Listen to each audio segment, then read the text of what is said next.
어떤 사람들이 이 당시에 일어났던 충격적인 사건에 대해서 예수님께서는 어떤 생각을 가지고 계시는지 그 생각을 묻기 위해 예수님을 찾아왔습니다.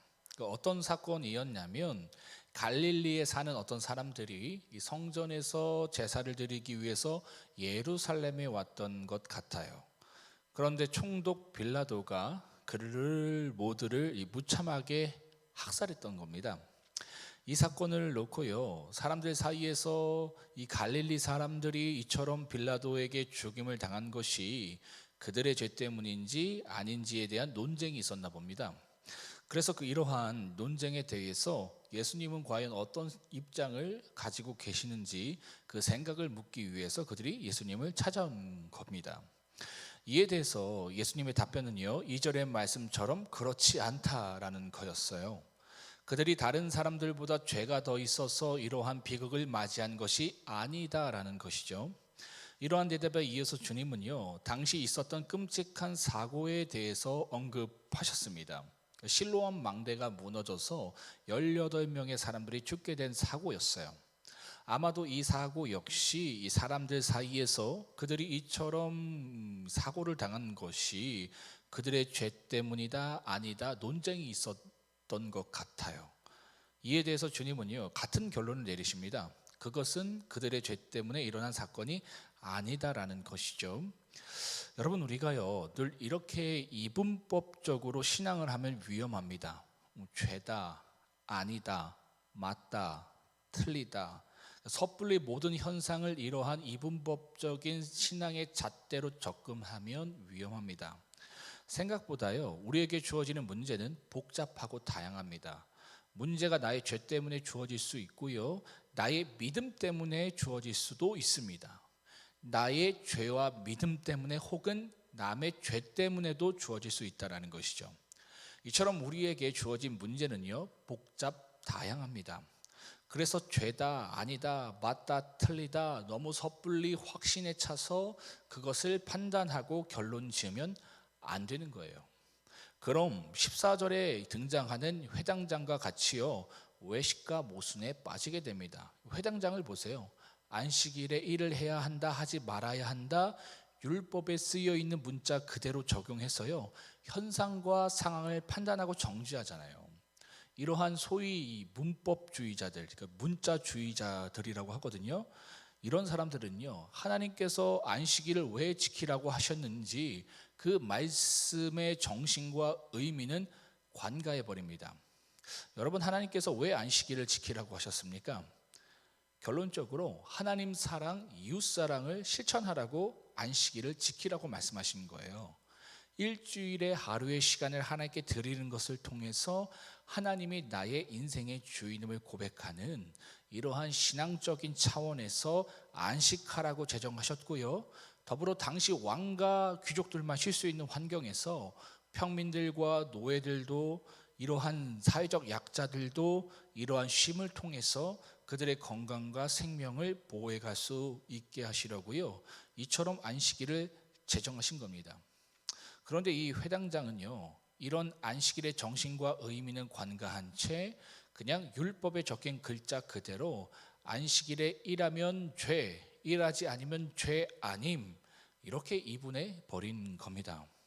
그리고 자신은 안식일에 자신의 재산이라고 할 수 있는 소와 나귀는 외양간에 끌고 가서요, 물을 먹이는 일에 대해서는 아무런 문제도 삼지 않는 이러한 외식과 모순에 빠진 사람이었다라는 겁니다. 안 하려면 여러분 다 안 해야 하잖아요. 그런데 남은 그렇게 가혹하게 신앙의 잣대, 법의 잣대, 윤리와 도덕의 잣대는 들이밀으면서 자신에게는 너무나도 관대한 겁니다. 그러니까 이게 이분법적인 편협한 사고를 가지고 자기 확신에 찬 상태에서 위선과 모순과 외식에 빠진 사람들의 특징입니다. 물론 이 진리에 대한 부분은 이분법적인 태도를 고수해야 합니다. 예수가 하나님의 아들이라고 하시는 것, 그 예수를 통해서 구원받는다라는 것, 이거는 타협의 여지가 없는 거예요. 이러한 몇 가지 진리에 대해서는 맞고 틀리다, 죄다, 아니다 판단 지어야 하는데, 모든 문제를 가지고 이처럼 이분법적으로 접근하는 신앙과 삶의 태도는요, 굉장히 위험하다라는 겁니다. 여러분, 믿음의 사람은요, 두렵고 떨림으로 겸손하게 또한 신중하게 주어진 문제를 바라보고 현상을 해석하고 접근합니다. 그렇겠죠. 내가 뭘 알겠어요. 하나님을 몰랐을 때는 내가 정답이었거든요. 근데 우주를 창조하신 그분 앞에 우리가 섰었을 때에 우리는 작아지는 거예요. 내가 어제 맞았다고 생각하는 것이 오늘 틀릴 수 있다는 것을 깨닫게 됩니다. 그렇기 때문에 믿음의 사람은 믿으면 믿을수록 오히려 확신이 사라져요. 두렵고 떨림으로 겸손하게 신중하게 주어진 문제를 해석하고 접근합니다. 그리고 남의 죄를 보기보다는요, 남의 티끌을 보기에 앞서 자신 안에 있는 죄를 먼저 봅니다. 자신에게 있는 들보를 먼저 본다라는 거예요. 이게 믿음 안에 있는 사람들의 특징입니다. 건강하게 신앙하는 사람들의 특징이다라는 거예요. 그래서 주님께서요, 5절에서 회개를 요청하신 겁니다. 앞서 언급된 사건과 사고, 그들의 죄 때문에 주어진 것이 아니야. 거기에 관심이 있는 너희, 그들의 죄 때문에 주어진 걸까 아닐까? 남의 죄에 관심 많은 너희 죄에 대해서나 관심을 가지라라는 겁니다. 너희 안에 죄가 있다는 것이죠. 그래서 너희는 그 죄 때문에 망하게 된다 말씀하신 겁니다. 너는 지금 남의 죄를 논할 때가 아니야. 너의 죄를 논할 때다라고 지금 말씀하시는 거예요. 그 죄를 회개할 시기가 임박했다라는 겁니다. 6절과 9절까지의 이 무화과 나무 비유가 그런 비유예요. 제가 여러분 회개에도 때가 있다고 했습니다. 언제나 회개할 수 있는 기회가 주어지는 것이 아니에요. 그래서 회개에도 유통기간이 있다 그랬죠. 언제나 회개할 수 있는 것이 아니다라는 겁니다. 하나님께서 내가 회개해야 할 사건을 또 시간을 정해 두셨다라는 것이죠. 여러분, 하나님은요, 사랑의 하나님이시기도 하지만요, 공의의 하나님이시다라는 것을 잊지 마시기 바랍니다. 하나님은요, 우리가 그 죄에 대해서 회개할 수 있도록 충분한 시간을 우리에게 주셨고요, 또한 회개할 수 있는 환경과 여건도 우리에게 충분히 마련해 주셨습니다. 그런데도 우리가 그 시간까지도 회개하지 않는다면 하나님의 무서운 징계와 심판이 우리에게 주어질 수밖에 없다라는 것을 무화과 나무 비유를 통해서 주님은 말씀하고 계신 겁니다. 여러분, 회개가 쉽습니까? 쉽지 않죠. 내가 그것이 죄인 것도 인식하고 인정하는 거 쉽지 않잖아요. 이게 죄다. 그리고 그것을 인정하는 거 쉽지 않아요. 그러한 죄에 대해서 돌이키는 것도 쉽지 않습니다. 철저한 자기 부인이 있어야 회개가 되는 거예요. 그래서 주님이요, 24절에서 구원의 길은 좁은 문이라고 말씀하고 계신 겁니다. 자기를 부인하고 자기 십자가를 지고 주님을 따르는 것이 회개이고 회개에 합당한 열매를 맺는 삶이기 때문이다라는 것이죠. 이 길로 가려는 사람이 극히 적다라는 거예요. 그래서 그 길을 가는 것을 미루다가 너무 힘들잖아요. 자기 부인, 그렇죠? 나의 죄를 회개하고 직면하고 돌이키는 것이 너무 힘들어요. 그래서 그 길을 가는 것을 미루다가 결국 끝내 회개의 기회를 놓쳐버려서 구원의 문이 그에게 닫혀버리는 인생이 되고 만다라는 겁니다. 25절을 보세요. 회개하지 않고 자기 부인하는 것이 싫어서 좁은 길, 좁은 문으로 들어가는 것을 미루고 여유를 부리다가 결국 그 구원의 문이 닫혀서요, 문을 두드리면서 주여 문을 열어주소서, 우리가 주님과 함께 먹고 마시고 주님께 가르침을 받았습니다 라고 외쳐도 오늘날로 따지면 뭡니까? 주님, 제가 모태신앙인이에요, 제가 권사예요, 제가 장로예요, 늘 예배 드리고 성경 공부도 하고 구역 모임도 하고 봉사도 했어요 라고 말할 때에 주님께서 그런 우리를 향해서 이렇게 말씀하신다라는 겁니다. 다 함께 27절을 읽겠습니다. 27절 시작. 그가 너에게 말하여 이르되 나는 너희가 어디서 왔는지 알지 못하노라. 행악하는 모든 자들아 나를 떠나가라 하리라. 무서운 말씀이죠. 여러분, 회개에도 때가 있습니다.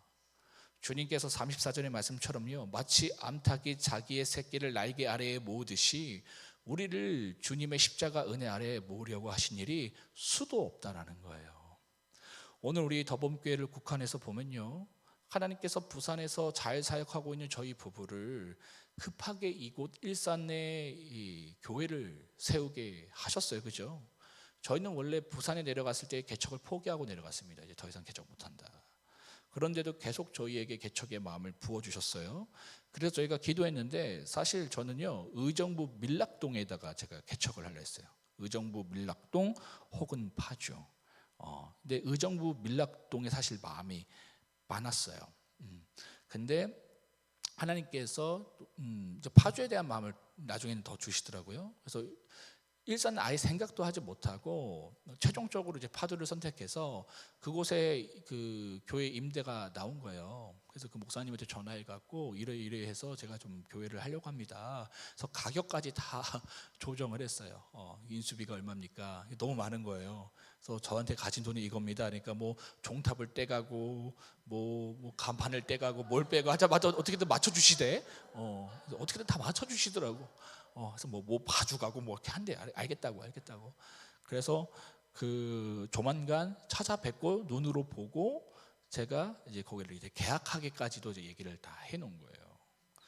그런데 하나님께서 정말 몰아가듯이 생각지도 못하게 이곳 일산 후곡동에 저희를 개척하게 하신 겁니다. 그때 저희가 느꼈던 것은요, 하나님께서 지금 급하시구나. 우리 가정을 통해서 회개시키고 위로시키고 회복시키고자 하는 영혼들이 그곳에 있구나 직감할 수 있었습니다. 제가 의정부에 했다면, 그죠? 여러분들이 이 자리에 있으시겠습니까? 못 오죠, 그죠? 그래서 이 교회가 세워진 겁니다. 그리고 여러분을 보내주신 거예요. 이곳에서 이젠 회개하라고, 이젠 돌이키라고, 이젠 회복하고 사명 감당하라고 저는 여러분들을 더봄교회로 인도하셨다고 생각합니다. 물론 이미 그러한 것들이 다 되셔서 그런 지체들을 세우는 사역을 돕기 위해서 일꾼으로 보내셨을 수도 있어요. 그런데 만약 나로 마지막으로 이곳에서 정말 회개하기를 원하시고 회복하길 원하시는 뜻이 나에게 있어서 이곳으로 우리를 보내셨다면, 여러분 정말 마음과 뜻과 힘을 다해서 주님이 주신 이 기회를 붙드시기 바랍니다. 여러분, 저는요, 참 죄송한 말씀이지만 제가 여기에 끝까지 있겠다는 보장을 못 드리겠어요. 이 더봄교회에 제가 끝까지 이 담임 목회를 하겠다라는 보장을 못 드려요. 좀 죄송하지만 하나님이 갑자기 저희 가정에게 뭐 저기 부산이나 제주도에 가서 다시 개척하라고 하시면요, 저는 그곳에 가서 개척을 해야 돼요. 왜? 그렇게 더봄교회도 일산에 개척한 거니까.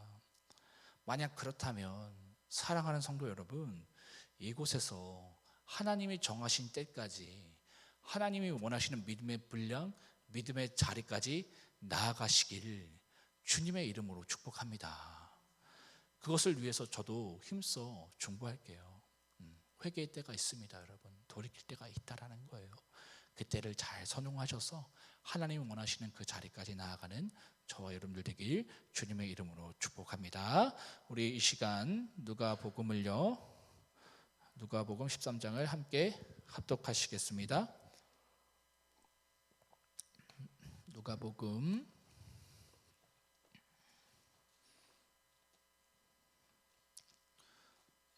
13장. 제가 모두 함께 읽겠습니다. 시작. 그때 마침 두어 사람이 와서 빌라도가 어떤 갈릴리 사람의 피를 그들의 제물에 섞은 일로 예수께 아뢰되 대답하여 이르시되, 너희는 이 갈릴리 사람들이 이같이 해 받음으로 다른 모든 갈릴리 사람보다 죄가 더 있는 줄 아느냐? 너희에게 이르노니 아니라 너희도 만일 회개하지 아니하면 다 이와 같이 망하리라. 또 실로암에서 망대가 무너져 치어 죽은 18사람이 예루살렘에 거한 다른 모든 사람보다 죄가 더 있는 줄 아느냐? 너희에게 이르노니 아니라 너희도 만일 회개하지 아니하면 다 이와 같이 망하리라. 이에 비유로 말씀하시되, 한 사람이 포도원에 무화과 나무를 심은 것이 있더니 와서 그 열매를 구하였으나 얻지 못한지라. 포도원 지기에게 이르되 내가 3년을 와서 이 무화과 나무에서 열매를 구하되 얻지 못하니 찍어 버리라. 어찌 땅만 버리게 하겠느냐? 대답하여 이르되 주인이여 금년에도 그대로 두소서. 내가 두루 파고 거름을 줄이니 이후에 만일 열매가 열면 좋거니와 그렇지 않으면 찍어 버리소서 하였다 하시니라.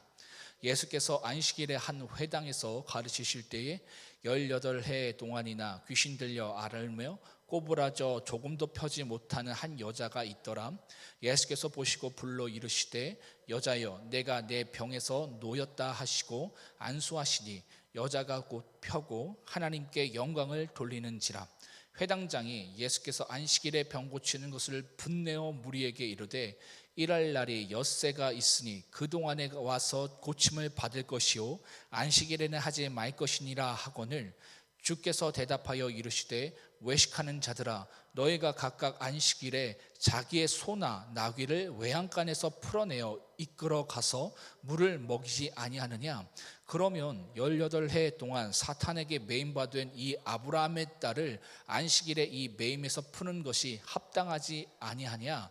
예수께서 이 말씀을 하심에 모든 반대하는 자들은 부끄러워하고 온 무리는 그가 하시는 모든 영광스러운 일을 기뻐하니라.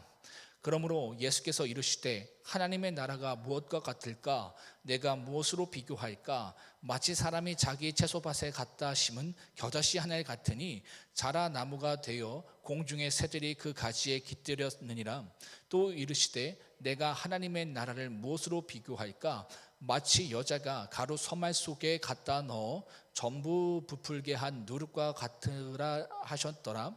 예수께서 각 성 각 마을로 나가사 가르치시며 예루살렘으로 여행하시더니 어떤 사람이 여짜오되 주여 구원을 받는 자가 적으니까? 그들에게 이르시되 좁은 문으로 들어가기를 힘쓰라. 내가 너희에게 이르노니 들어가기를 구하여도 못하는 자가 많으니라. 집주인이 일어나 문을 한번 닫은 후에 너희가 밖에 서서 문을 두드리며 주여 열어주소서 하면 그가 대답하여 이르되 나는 너희가 어디에서 온 자인지를 알지 못하노라 하리니 그때에 너희가 말하되 우리는 주 앞에서 먹고 마셨으며 주는 또한 우리의 길거리에서 가르치셨나이다 하나 그가 너희에게 말하여 이르되 나는 너희가 어디에서 왔는지 알지 못하노라. 행악하는 모든 자들아 나를 떠나가라 하리라. 너희가 아브라함과 이삭과 야곱과 모든 선지자는 하나님의 나라에 있고 오직 너희는 밖에 쫓겨난 것을 볼 때에 거기서 슬피 울며 이를 갈리라. 사람이 동서남북으로부터 와서 하나님의 나라 잔치에 참여하리니 보라 나중된 자로서 먼저 될 자가 있고 먼저 된 자로서 나중될 자가 있느니라 하시더라. 곧 그때에 어떤 바리새인들이 나와서 이르되 나가서 거기를 떠나소서 헤롯이 당신을 죽이고자 하나이다.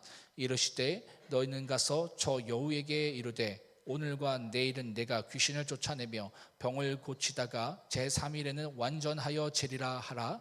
그러나 오늘과 내일과 모레는 내가 갈 길을 가야 하리니 선지자가 예루살렘 밖에서는 죽는 법이 없느니라.